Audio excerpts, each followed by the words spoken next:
ব্যথা প্রকাশ করার পরও যদি ব্যথা দাও, তাহলে ব্যথা প্রকাশ না করাই ভালো। আমি তোমাকে কতটা ভালোবাসি সেটা আমি তোমাকে কখনো বোঝাইতেই পারলাম না। আমি একটা জিনিস অনেকবার লক্ষ্য করছি, যখনই আমি আমার মনের কথাগুলো প্রকাশ করি, তখন তুমি একটু ইগো ভাব নিয়ে থাকো। তখন হয়তো তুমি মনে মনে ভাবো, এর মতো পাগল মানুষ আমি জীবনেও দেখি নাই। আমি হয়তো তোমাকে বোঝাতে পারবো না আমি কতটা কষ্ট পেয়ে আমি আমার মনের ভাবগুলো তোমার কাছে প্রকাশ করি। আমি হয়তো তোমাকে এটা বোঝাতে পারবো না যে তোমাকে ছাড়া আমার একদমই ভালো লাগে না। তোমার সাথে কথা না বললে আমার দম বন্ধ হয়ে যায়। সারাদিন আমি শুধু তোমার কথাই ভাবি। আচ্ছা, কেন আসছিলে আমার জীবনে? তুমি না আসলে আমার জীবনটা আরো সুন্দর হইতো। তুমি এসে আমার মনটা ছিন্ন ভিন্ন করে দিয়েছো। এখন আর আমার বেঁচে থাকতে ইচ্ছা করে না।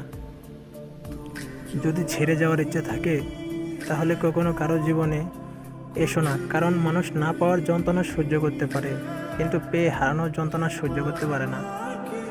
আচ্ছা, তোমার প্রতি এতটা আসক্ত হয়ে আমি কি পেলাম? এক আকাশ পরিমাণ অবহেলা, অপমান, যন্ত্রণা, গভীর রাতে কান্না, ভোগ করা কষ্ট। তারপরও আমি তোমাকে আমার মতো করে পাই নাই।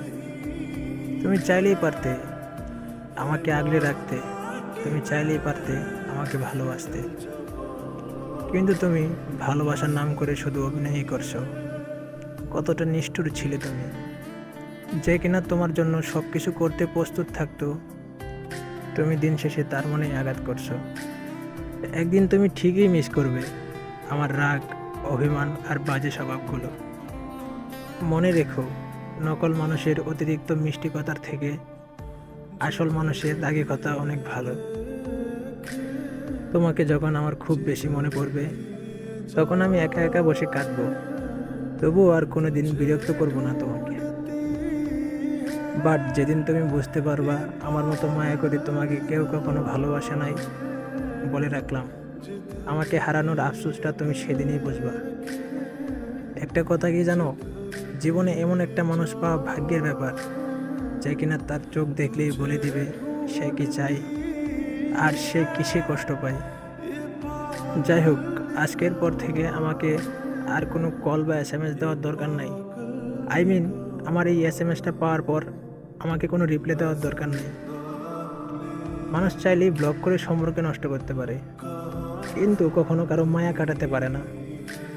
তুমি আমাকে কল বা এসএমএস সেদিন দিও যেদিন তোমার মনে হবে আমাকে ছাড়া তুমি ভালো নেই, আমাকে তোমার ভীষণ দরকার।